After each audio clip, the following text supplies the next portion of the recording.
अगर आप बेसिक पे को सही से नहीं समझते तो सैलरी और पेंशन दोनों को गलत समझ रहे हैं। आज हम बेसिक पे को सिंपल भाषा में समझेंगे।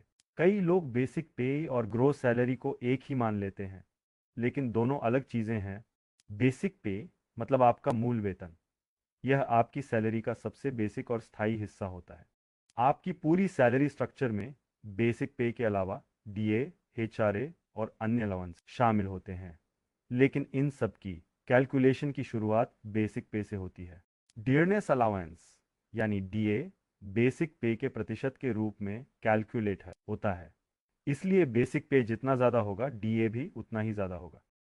सेंट्रल गवर्नमेंट में पेंशन भी बेसिक पे से जुड़ी होती है। रिटायरमेंट के समय आपकी लास्ट ड्रॉन बेसिक पे पेंशन कैलकुलेशन में अहम भूमिका निभाती है। इसलिए बेसिक पे आपकी सैलरी स्ट्रक्चर की फाउंडेशन है। डीए हो, इंक्रीमेंट हो या पेंशन, सबका आधार बेसिक पे ही होता है।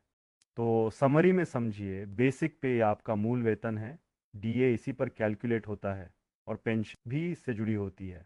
बेसिक पे समझ गए तो सैलरी स्ट्रक्चर क्लियर हो जाता है। ऐसे ही गवर्नमेंट सैलरी और पेंशन से जुड़े टॉपिक सिंपल भाषा में समझने के लिए गवर्नमेंट रूल सिंप्लीफाइड को फॉलो कर सकते हैं।